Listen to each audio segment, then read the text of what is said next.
Hoy vamos a hablar en particular de una parte de la última oración de Jesús en esta tierra. Jesús, en la noche que fue arrestado en un lugar, en un huerto llamado Getsemaní, ¿ok? Un lugar donde después de la cena él había ido con sus discípulos. Él se puso en este lugar a orar y les pidió a sus discípulos que lo acompañaran orando. Los discípulos, vencidos por el cansancio, por la tristeza, dice la Escritura, se quedaron dormidos. Jesús los tuvo que ir a despertar en 2 ocasiones. Pero es muy importante que tú y yo podamos escuchar dentro de esta oración de Jesús. Hay ciertas partes que nos atañen muy directamente. Cuando Jesús estaba ahí orando, curiosamente no oraba por él. Una de las cosas que nos caracterizan a los seres humanos es que siempre estamos en forma primaria preocupados por nosotros, ¿no? Y luego nos preocupamos por los demás. Sin embargo, cuando tú y yo vemos orar a Jesús en este huerto, nos encontramos que Él estaba preocupado por los creyentes, por sus discípulos e incluso por ti y por mí. Es decir, tú y yo, aunque en ese momento no éramos ni siquiera un proyecto, pero tú y yo ya aparecíamos en la mente de Jesús y ya oraba de esta forma por nosotros.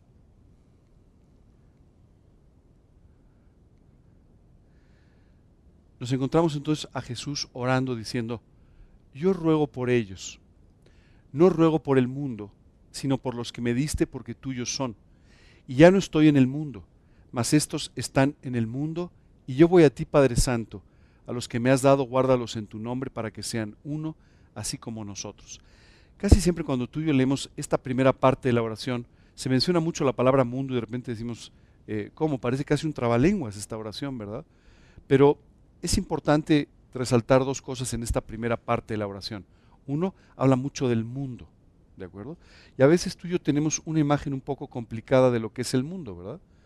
Porque empezamos a pensar en el mundo y empezamos a pensar en el planeta, empezamos a pensar en los animales, empezamos a pensar en las plantas, empezamos a pensar en las personas, pero en realidad cuando Dios nos habla de esta palabra mundo, Él se refiere a otra cosa. Vamos a hablar un poco más adelante de ello, pero utiliza una palabra en griego que no se refiere ni a las personas, ni se refiere al planeta, ni se refiere a la naturaleza, pero se refiere al sistema de cosas o a la filosofía o al ambiente de este mundo, que es exactamente como muy bien decías hace rato, el que nos tiene completamente distraídos, el que nos tiene completamente mareados. Y entonces Jesús empieza a orar aquí por sus discípulos diciendo: no te ruego por el mundo. Oye, pero ¿por qué Jesús no estaba interesado en el resto del mundo? No solamente en sus discípulos, en los que creían en Él. Básicamente les dice, Jesús está orando aquí a Dios, diciéndole: te pido por los que tú me has dado, te pido por aquellos que tú has puesto como mi responsabilidad, te pido por aquellos que han creído, por aquellos cuyas vidas tú puedes tocar y puedes transformar. Cuando hablamos entonces de esta palabra mundo, nos referimos a todo este sistema de pensamiento, a toda esta filosofía que es la que lleva a toda la humanidad a actuar en la forma que actuamos. Si tú te fijas, hoy en día, hace un rato nuestro amigo nos describió 2 filosofías que son muy típicas hoy en día, ¿verdad? Básicamente el materialismo, que es algo que nos tiene a todos un poco de cabeza, ¿verdad? Y hay una corriente filosófica hoy en día que se maneja mucho, que es lo que se llama el hedonismo, es decir, nos interesa todo aquello que nos produzca placer instantáneo. El otro día me llamó mucho la atención, estábamos entrevistando a una persona en la empresa para ver si quería trabajar o no con nosotros y si era la persona correcta. Le dijimos: oye, ¿tienes alguna pregunta? Sí. ¿Cuándo puedo tomar vacaciones? Bueno, primero tienes que trabajar y luego ya tienes que tomar vacaciones, pero su pregunta me llamó mucho la atención porque corresponde mucho a esta filosofía que hoy en día tenemos. Quiero placer instantáneo, quiero recompensas instantáneas, quiero cosas. Y esto es lo que nos está en mucho metiendo en tantos problemas como sociedad. Porque lo que queremos es dinero rápido y por eso encuentras tantos fraudes hoy en día. Es increíble, pero ya hay tal variedad de fraudes que ni siquiera a los abogados les da tiempo a tipificarlos, ¿verdad? Queremos relaciones que nos traigan inmediatamente recompensas instantáneas y es por eso que tenemos tantos desastres matrimoniales, porque estamos esperando relaciones que nos den solamente placer instantáneo. Eso es lo que estamos viviendo. Y por otro lado, toda esta remuneración instantánea mezclada con todo este materialismo, es decir, le damos mucha importancia a las cosas materiales, están haciendo que el mundo verdaderamente haya perdido la cabeza. Bueno, quiero decirte que esta combinación de filosofías es exactamente lo que Dios nos describe con esta palabra, cosmos se llama la palabra, que es, y que nos refiere al mundo como este sistema de pensamiento. Quiero decirte que escucho a muchas personas que me dicen, no, yo no soy materialista en absoluto. Antes de 2 minutos ya hicieron algún comentario que evidencia que sí lo son, o que sí lo somos todos.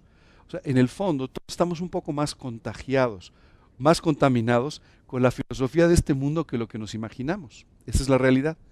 Y aquí Dios lo que nos dice es, esa filosofía de este mundo no tiene remedio. Sabes, los seres humanos pasamos una buena parte de nuestro tiempo pensando que el mundo puede mejorar. El mundo no puede mejorar, el mundo tiene que ser cambiado. La naturaleza humana no puede mejorar, hay que cambiarla. Esa es la realidad. Tú y yo podemos tratar de mejorar. ¿Quién de ustedes no ha hecho propósitos de año nuevo? ¿Sí? Y bajaron de peso. No, no es cierto. ¿Y de verdad lo hicieron? No se cumplieron los objetivos, esa es la realidad. Tú y yo no podemos mejorar, tenemos que ser cambiados. Y cuando somos cambiados, entonces Dios puede ir transformando nuestras vidas e irlas mejorando. Pero mientras esto no sucede, nosotros simplemente no podemos ir cambiando, no podemos ir mejorando. Tampoco podemos ir cambiando mucho el mundo. Oye, vamos a dar 2 conferencias para que la gente sea un poco menos materialista. No, eso no va a pasar, tú y yo sabemos que eso no va a suceder. Entonces Jesús aquí está diciendo, no te pido por el mundo, porque el mundo no tiene remedio. Esa es la realidad. Te pido por aquellos que tú me diste para que tú los guardes, tú los cuides. Dice, y ya no estoy en el mundo. Jesús simplemente decía, estoy a unas horas de partir, ¿verdad? Ya ni siquiera soy parte de este mundo. Mas estos están en el mundo. Te tengo una noticia, tú y yo no nos podemos abstraer del mundo en el que vivimos. A todos nos encantaría de alguna manera tener una vida monástica, sobre todo si fuera en un Hilton, ¿verdad? Pero una vida monástica con algunos lujos, claro, ¿verdad? De preferencia, pero una vida en la que no tengamos que enfrentar las situaciones cotidianas de la vida. Pero es increíble, un poco más adelante vas a encontrar a Jesús diciendo, no te pido que los saques del mundo. No. Tienen que estar en medio de este mundo. Tú y yo tenemos que vivir en medio de estas cosas. Tú y yo necesitamos vivir en medio de todas estas relaciones complicadas, en medio de todos estos trabajos, en medio de todas estas situaciones, porque justamente a través de esto Dios va a ir trabajando y puliendo tu vida, por un lado, y por otro lado te va a ser útil en sus manos para poder compartir con otras personas que necesitan de Cristo. Así es que la solución, y Jesús aquí no está pidiendo que nos saquen de este mundo, le está pidiendo al Padre básicamente que nos cuide dentro de este mundo. Dice, estos están en el mundo y yo voy a ti, Padre Santo, los que me has dado, guárdalos en tu nombre para que sean uno así como nosotros. El día de hoy quiero hablarte de varios temas, pero uno de ellos que es muy importante se llama unidad. Uno de los problemas graves del ser humano es la falta de unidad. No sé si te has dado cuenta, pero no estamos de acuerdo casi con nada, ¿no? Es difícil que el ser humano se ponga de acuerdo con algo. Si tienes alguna duda, pues al rato nos ponemos de acuerdo sobre el siguiente día de campo, vas a ver. O sea, nos cuesta trabajo ponernos de acuerdo incluso en las cosas más básicas. Así es la humanidad. Por eso generamos tantas instituciones, tantas leyes, para tratar de tener un poco de orden en las relaciones entre nosotros. Pero la verdad es que nos cuesta mucho trabajo. Y a veces esa misma situación sucede entre creyentes, entre personas que vivimos para Cristo. No estamos de acuerdo. Y tú tienes una opinión y yo tengo otra. Y tú piensas que el estudio debería empezar a las 10 y otro piensa que a las 12 porque es muy temprano a las 10 en domingo. Y nunca vamos a estar completamente de acuerdo. Pero aquí Jesús está pidiendo por algo extraordinario. Dice, te pido, Señor, que les des unidad, que los hagas ser uno. ¿Cómo podemos ser uno si somos tan diferentes? ¿Cómo podemos ser uno si todos tenemos nuestras propias opiniones? ¿Cómo podemos ser uno si lo que te gusta a ti no le gusta tanto al que está sentado a tu lado? Te voy a explicar cómo tú y yo podemos tener unidad, teniendo un mismo propósito. Cuando tú y yo queremos servir al Señor, muchas de nuestras diferencias se vuelven poco importantes. Si tú y yo queremos vivir para nosotros mismos, cada uno, nuestras diferencias se vuelven importantísimas. Nos separan de tal manera que se vuelven irreconciliables. Pero cuando tú y yo queremos vivir para Cristo, lo que sucede es que este propósito en común con otras personas que quieren vivir de la misma manera, te puede hacer que tú vivas en unidad. ¿Qué sucede si tú estás consciente de que la persona sentada a tu lado tiene el mismo propósito de vivir para Cristo y los dos están embarcados en el mismo proyecto de ganar las almas, de hablarles a otras personas de Cristo?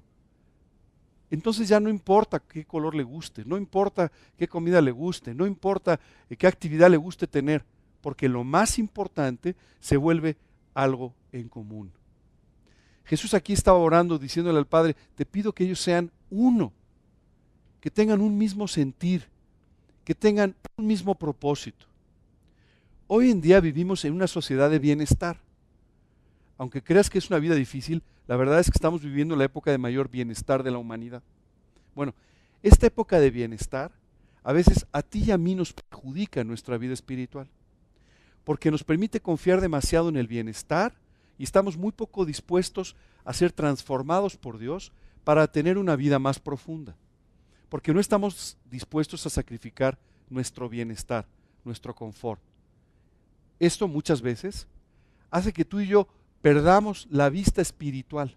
El día de ayer estaba escuchando, una persona estuvo leyendo algunas partes de un libro que es muy impresionante sobre la vida de los primeros cristianos. Quiero decirte, déjame hablarte un poco sobre esto, porque a veces nos imaginamos que la vida de los primeros cristianos fue como la nuestra, en la que puedes elegir el color de la Biblia, si el canto es dorado o es plateado, si los estudios te gustan o no, si hay más alabanzas, ya sabes, todas las cosas tan importantes de nuestra vida moderna, ¿verdad? Y sabes una cosa, en ese tiempo era un poco diferente, porque las personas que recibían a Cristo estaban viviendo bajo una profunda persecución. Esto quiere decir que a muchos de ellos les costó la vida creer en Cristo. Muchos de ellos murieron por sus convicciones. Muchos de ellos murieron porque no estuvieron dispuestos a dejar de vivir o de servir a Cristo. Ajá. Y mientras escuchaba todas estas historias, ¿no? En particular de un hombre, si estuvieron con nosotros en los estudios de las semanas pasadas, hablamos de la iglesia de Esmirna y hablamos de un hombre llamado Policarpo, pero si no, no importa. Lo que les quiero decir es que mientras escuchaba, por ejemplo, a esta persona, ¿no? Cuyas palabras quedaron registradas en la historia, a este hombre le dijeron, oye, es que si tú no reniegas de Cristo, si tú no dejas de servir a Cristo, lo que vamos a hacer es que te vamos a arrojar con las fieras, a un foso con leones. Y él dijo, pues no importa. En fin, hubo toda una conversación con el gobernante de turno que dijo, si eso no te importa, entonces te vamos a quemar vivo, para que sí te importe, ¿verdad? ¿Y sabes qué acabó diciendo? Me da igual. Este hombre preparó la comida de aquellos que lo iban a matar. Me da igual. Y si tengo que morir, me da igual. Y si tengo que sufrir, me da igual. Pero yo estoy dispuesto a servir al Señor hasta las últimas consecuencias. Dime una cosa, ¿tú crees que cuando una persona o cuando un grupo de personas están pasando por un tiempo de persecución, cuando un grupo de personas están dispuestos a entregar su vida aún de esta manera, ¿tú crees que les preocupan mucho sus diferencias? Estoy seguro que les da igual. O sea, ¿qué importa el color? ¿Qué importan tus gustos? ¿Qué importa? Si en realidad lo que está de por medio es muchísimo más importante. Bueno, hoy en día nuestra comodidad o nuestra aparente comodidad nos hace a veces concentrarnos en las diferencias y no pensar en las cosas que tú y yo tenemos en común. Tenemos muchas cosas en común. Lo primero es, hemos sido adoptados por un mismo Padre. Así es que ahora somos parte de una familia celestial, una familia divina, a la que realmente tú y yo no merecemos, pero de la que ahora somos parte por la misericordia y la gracia de Dios. Solo eso nos convierte en hermanos, hermanos espiritualmente hablando.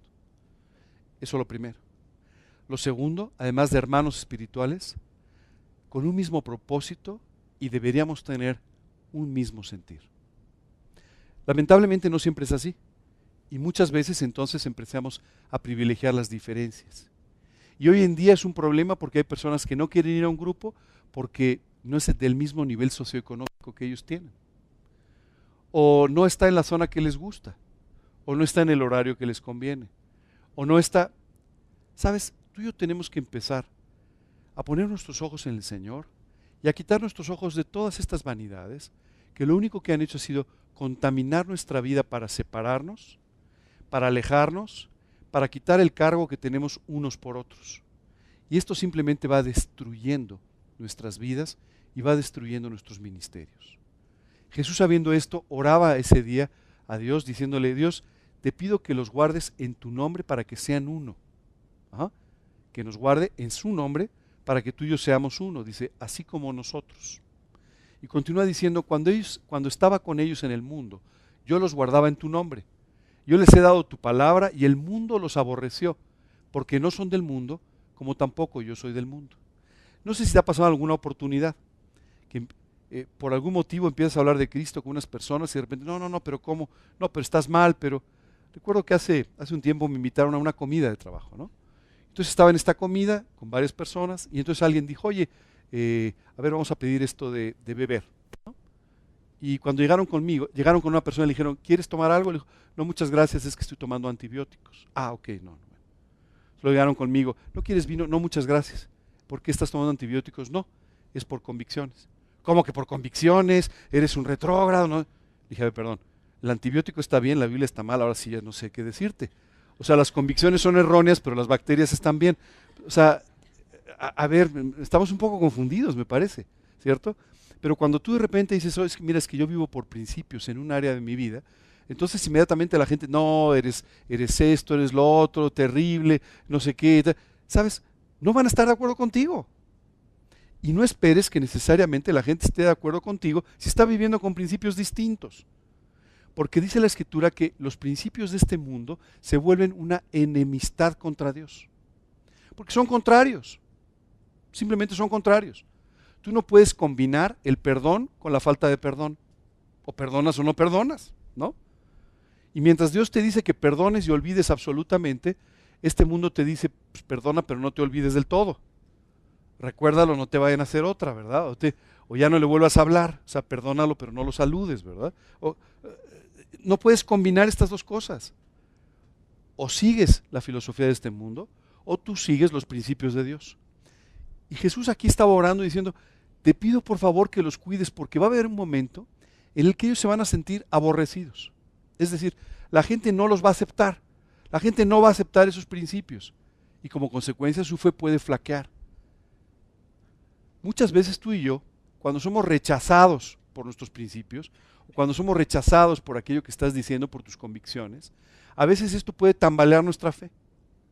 A veces esto puede tambalearnos cuando esto viene además de nuestra familia, o viene de personas que apreciamos, que queremos, pero justamente tú y yo tenemos en ese momento que voltear a Dios para buscar nuestra fuerza, aún en momentos en los que normalmente tú y yo nos sentiríamos afectados, tristes, golpeados por ciertas situaciones.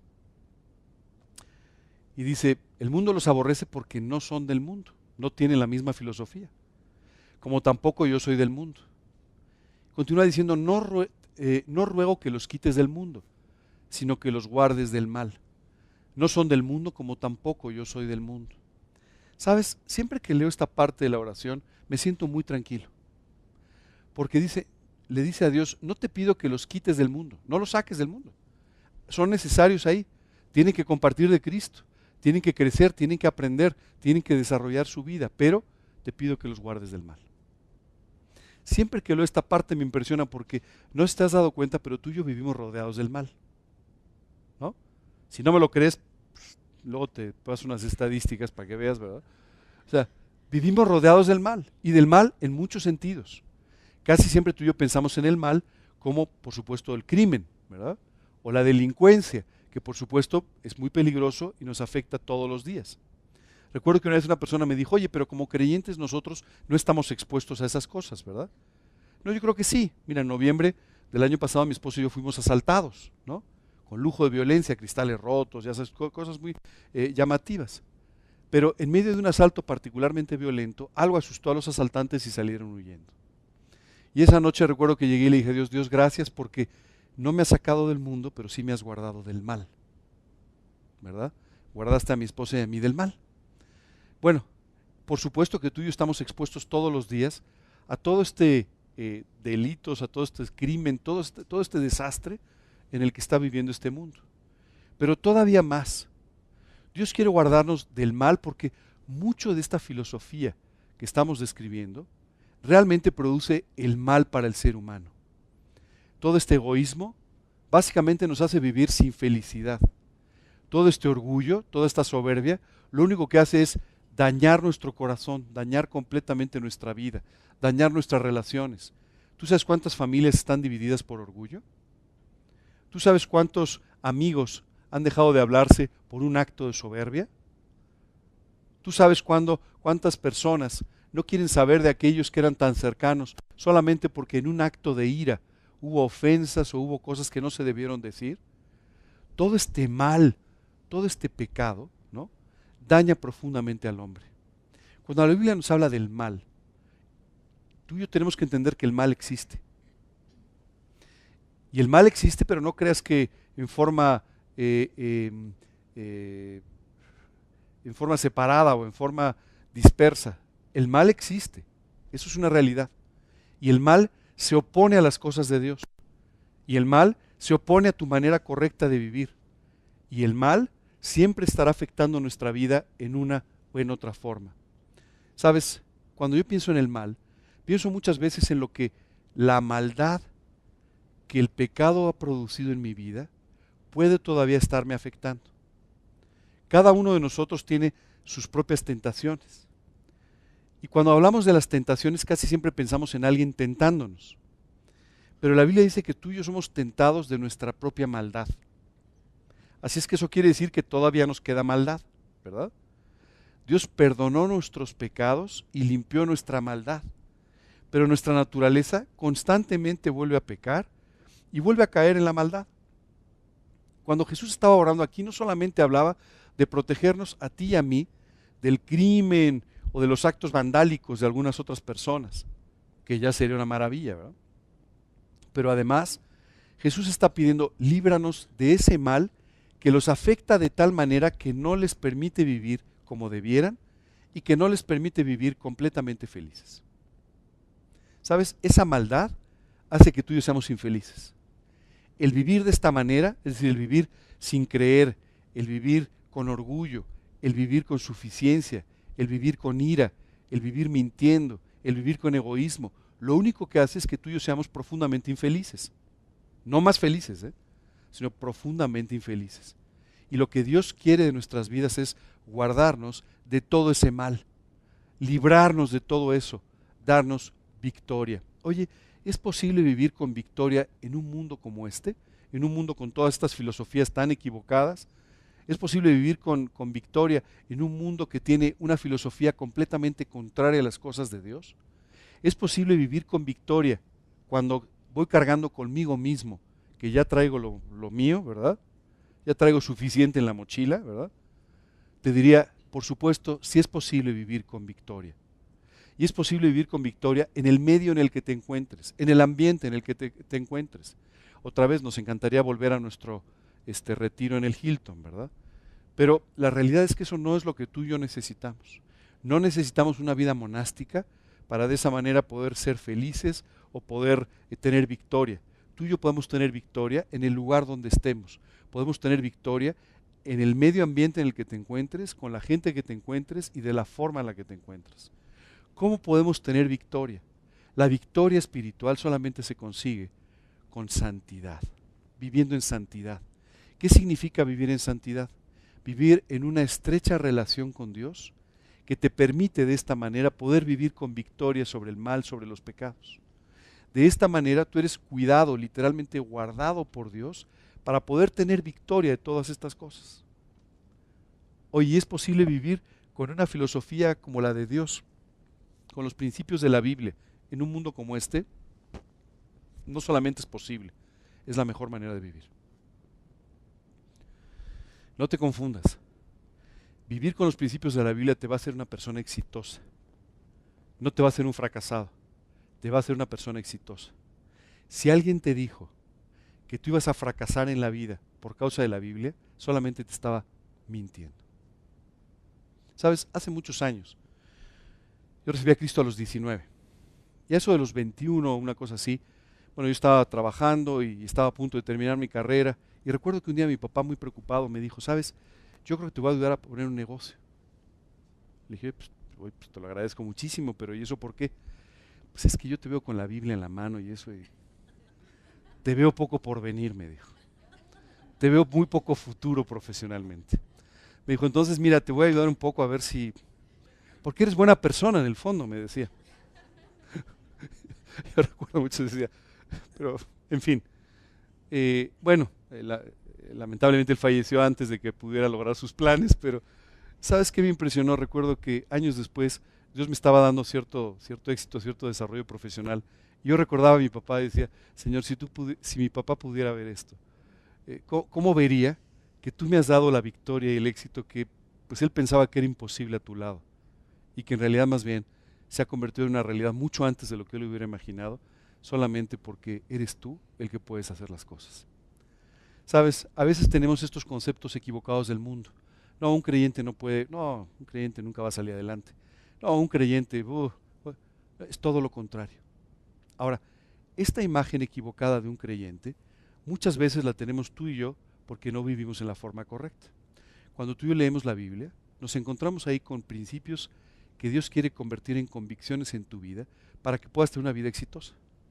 Y puedas ser exitoso en tu trabajo, y puedas ser exitoso en tu profesión, y puedas ser exitoso como padre de familia, como madre de familia, puedas ser exitoso en el lugar donde Dios te ponga.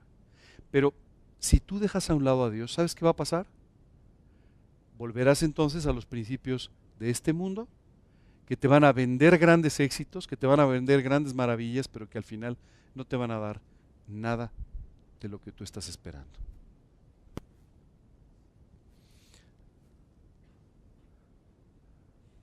Qué bonitas fotos, no se refiere a esto con lo del mundo, ¿eh? Esta es la palabra, cosmos, y es el mundo, el estado de las cosas, el ambiente, la atmósfera de este mundo, que es a lo que realmente se refiere con esta palabra en el Evangelio.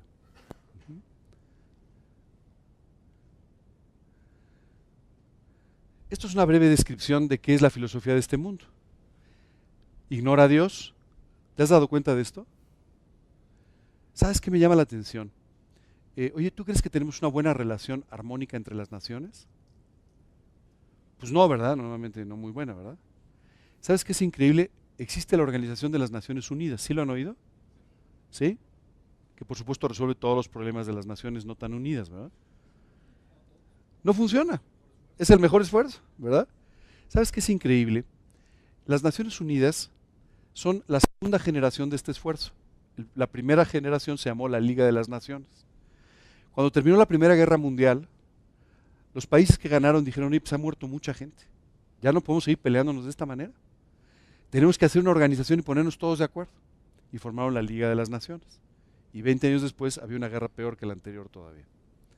Entonces cuando terminó la Segunda Guerra Mundial dijeron, oye, hay que volver a hacer el esfuerzo, pero no lo podemos llamar igual, porque eso fue un fracaso. Y entonces ahora se llama la Organización de las Naciones Unidas. ¿Ha habido menos guerras desde entonces? No, ha habido bastantes más. O sea que en realidad tampoco ha funcionado muy bien. ¿Sabes qué me llama la atención? Este fue un gran esfuerzo, un esfuerzo muy genuino. En la primera reunión, la primera asamblea de las Naciones Unidas, ¿no? Uno de los delegados pidió que se orara para pedirle a Dios que guiara este esfuerzo. Le dijeron que esto no era posible, porque esto podía ofender a aquellos que no creían en Dios. De tal manera que era mejor no meter a Dios en este proyecto. El resultado hoy en día es la organización más endeudada del mundo y lamentablemente muy limitada para poder resolver los problemas que quisiera resolver. ¿Sabes cuál es el problema? Queremos a Dios fuera de nuestras vidas. Queremos a Dios fuera de nuestras organizaciones. Queremos a Dios fuera de nuestro mundo. ¿Y sabes qué? Lo logramos. Y hoy vivimos en un mundo que está de cabeza porque hemos ido sacando a Dios de cada una de estas instituciones, negocios, etcétera. Por supuesto, esta filosofía es contraria a los principios de Dios. Te enseña una manera de hacer las cosas que no es la manera de Dios. Y esto es importante que tú y yo lo entendamos porque hoy podemos seguir buscando hacer las cosas de la misma manera. Sí, yo creo en el Señor, pero voy a seguir haciendo las cosas como yo creo que se deben hacer. Y esto ha generado estas grandes corrientes de pensamiento. El humanismo. ¿Sabes qué es el humanismo en el fondo? El humanismo es una filosofía que dice que lo más importante es el ser humano. no Dios. Es decir, dejemos a Dios fuera de nuestras vidas otra vez. ¿Funciona? Pues no. El materialismo, bueno, de eso ya hemos platicado mucho y creo que está muy claro. El hedonismo y lo que se llama el conductivismo. ¿Sabes? El conductivismo es una filosofía, por ejemplo, que afecta mucho todos los aspectos religiosos del hombre. Si tú te portas así, entonces esta es la solución. Si tú haces esto, esto es lo que va a suceder. Hay una relación de causa y efecto en todo. La realidad es que, gracias a Dios, no es así. Y esto es lo que Jesús explicaba. Este mundo no funciona. Y es por eso que en la carta a Santiago les dice, oh almas adúlteras, ¿no sabéis que la amistad del mundo es enemistad contra Dios? Cualquiera pues que quiera ser amigo del mundo, se constituye enemigo de Dios. Acuérdate, no enemigo del planeta, ni de los pandas, ni de las palmeras, ni de nada de esto, ¿no? La enemistad es contra una filosofía que es contraria. Y aquí lo que te dice es almas adúlteras. Y se está refiriendo a creyentes diciendo, no puede ser que después de haber creído, ustedes literalmente adulteren desde un punto de vista espiritual para querer vivir otra vez con los principios del mundo que se supone que abandonaron. Cuando tú invitaste a Cristo a tu corazón, tú le dijiste que querías que fuera tu Señor, ¿verdad? Y después de repente volteas y empiezas a vivir con los principios contrarios a los de tu Señor. Es por eso que aquí Santiago hablándoles a los creyentes les dice, almas adúlteras. ¿Cómo es posible que quieran tener amistad con esta filosofía de mundo cuando en realidad esto es enemistad para con Dios? Tú y yo tenemos que tomar una decisión y es cómo queremos vivir. Un líder de Israel hace muchos años le dijo a su pueblo, ¿hasta cuándo claudicaréis entre dos pensamientos? Si Dios es Dios, seguidle, ¿no? Si tú crees que Dios es Dios, ¿qué haces viviendo con otros principios? ¿Qué haces viviendo de otra manera? ¿Qué haces no obedeciéndole?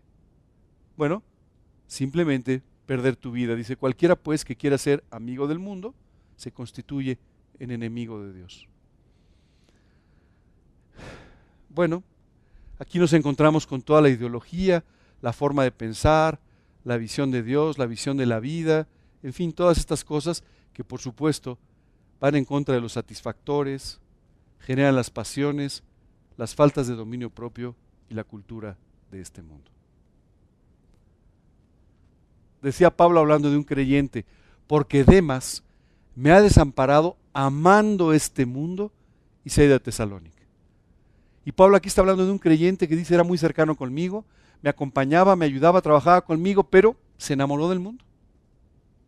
Y entonces al enamorarse del mundo simplemente me ha dejado y se ha ido a otro lugar. Esta mañana quiero preguntarte algo. ¿Estás enamorado del mundo?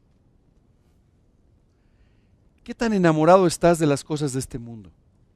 ¿Qué tan enamorado estás de todo esto que te han venido ofreciendo y que en el fondo tú sabes que es nada más un engaño?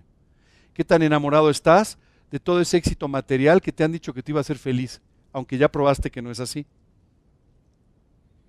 ¿Qué tan enamorado estás de toda esa filosofía del bienestar que ha hecho que tengas cada vez menos bienestar en realidad? Bueno, es una pregunta importante que te tienes que contestar. En 1 de Juan dice, no améis al mundo ni las cosas que están en el mundo. Si alguno ama al mundo, el amor del Padre no está en él. ¿Cuál es nuestra posición? Nada más para que nos quede claro. No estamos en el mundo, no somos parte de este mundo. Ahora, si quieres vivir en él, es tu decisión, pero no somos parte de él. ¿Cuál es el deseo de parte de Dios? Que Dios nos guarde del mal, que tú y yo podamos vivir absteniéndonos de todas estas cosas equivocadas, de todo esto que está afectando nuestra vida y por supuesto que Dios nos pueda guardar del mal en todo su contexto. ¿Cuál es el camino de Dios? Dice la Escritura, y habrá allí calzada y camino, y será llamado camino de santidad. No pasará inmundo por él, sino que él mismo estará con ellos. El que anduviere por este camino, por torpe que sea, no se extraviará. Recuerdo que una vez una persona llegó y me dijo, oye, pues está muy bien esto de vivir conforme a los principios de Dios, pero es que yo no soy muy inteligente. Entonces, ¿cómo le voy a hacer para manejarme? Gracias a Dios, no te preocupes, ninguno de nosotros es muy inteligente como para saber vivir la vida cristiana. Para eso se necesita sabiduría y esa no la tenemos. Pero lo que dice la Biblia es, si tú caminas por este camino que se llama santidad, no importa lo torpe que seas, no te vas a salir del camino, no te vas a extraviar. Y esto a ti y a mí nos puede dar mucha tranquilidad, porque sabiendo que viviendo de esta manera, no importa lo que pase, no importa la tentación, no importa que estemos expuestos, tú y yo podremos vivir con victoria en santidad. Pero tenemos que tomar una decisión clave en nuestras vidas, y es, ¿por qué vamos a vivir? Recuérdame, te voy a recordar este versículo. ¿Hasta cuándo claudicaréis entre dos pensamientos? El comentario esta mañana es, ¿hasta cuándo vas a estar debatiéndote entre dos formas de vivir? ¿Hasta cuándo vas a estar pensando, bueno, yo quiero vivir para Cristo, pero bueno, puedo hacer un par de trampas? ¿Hasta cuándo vas a pensar que puedes vivir para Cristo, pero al mismo tiempo puedes vivir en ciertas inmoralidades? ¿Hasta cuándo vas a tomar la decisión de dejar estas cosas que te han estado haciendo daño toda tu vida? Nadie te pide que tengas la fuerza para ello. Dios puede darte la fortaleza que tú no tienes para tener victoria en esas áreas que te molestan, en esas áreas que no deberían ser parte de tu vida. Lo que Dios necesita no es tu fortaleza, es tu decisión de pedirle a Dios que te dé la victoria sobre estas cosas que todavía siguen asediándote en la vida. Muchas veces avanzamos en la vida cristiana, ¿no? Oye, tengo 1 año en Cristo, wow, padrísimo. Oye, tengo 3 años en Cristo, oye, tengo 30 años en Cristo. Y muchas veces seguimos viviendo de la misma manera que cuando nos convertimos a Cristo. ¿Hoy ha fallado Dios? No. Tú has dejado de tomar las decisiones necesarias para pedirle a Dios que trabaje en tu vida y la transforme. Porque Dios puede darte la victoria en todas las cosas. Literalmente les dijo a los discípulos que eran más que vencedores por amor de aquel que los había amado. Tú puedes vivir con una absoluta victoria si tú quieres. Porque además, si tú decides ponerte en ese lugar, dice la Escritura que Él te va a guardar de todo mal. Pero si no tomas esta decisión y quieres seguir viviendo tratando de mezclar las dos cosas que no se pueden mezclar, si quieres tratar de seguir viviendo conforme a los principios que no son los de la Escritura, sí te vas a encontrar con un problema. Y es que poco a poco irás perdiendo tu vida. ¿Sabes lo que es la vida en el fondo? El tiempo que vivimos todos los días. Cuando pierdes el tiempo, pierdes la vida. Y lo que tú y yo estamos haciendo es perder el tiempo o la vida viviendo por principios que no son los que Dios nos enseña en su palabra. Jesús oró por ti. Quiero que esto te quede claro. Oró por ti pidiéndole a Dios que te guardara del mal. Pero es tu decisión el vivir o no conforme a sus principios y permitirle de esta manera que te cuide no solamente de lo que está mal, sino incluso del mal que tú mismo vienes cargando en tu propia vida. Nos vamos a quedar hasta aquí el día de hoy. La verdad es que lo que necesitamos es tomar una decisión. Más que seguir hablando mucho, necesitamos una decisión. Y no son muchas decisiones, ¿eh? O sea, no creas que tienes que, bueno, ahora voy a hacer mi lista de decisiones. Ahora sí voy a bajar de peso. No es cierto. No, es una sola decisión. Dios, voy a vivir en el camino de santidad y te voy a hacer caso. O 2, Señor, yo quiero seguir viviendo mi propia vida. ¿Hasta cuándo claudicaréis entre dos pensamientos? Si Dios es Dios, síganle. ¿Alguna pregunta, alguna duda? ¿No? ¿Todo muy claro? Minutos después de esta oración, Jesús fue apresado. Fue llevado de un tribunal a otro, hasta que finalmente al amanecer fue condenado para morir en la cruz. Y ese día pagó en la cruz para que tú y yo podamos tener victoria. Así es que la victoria está en tus manos, solo depende de tu decisión. Vamos a orar para terminar. Laura Ortiz, ¿nos digas una oración?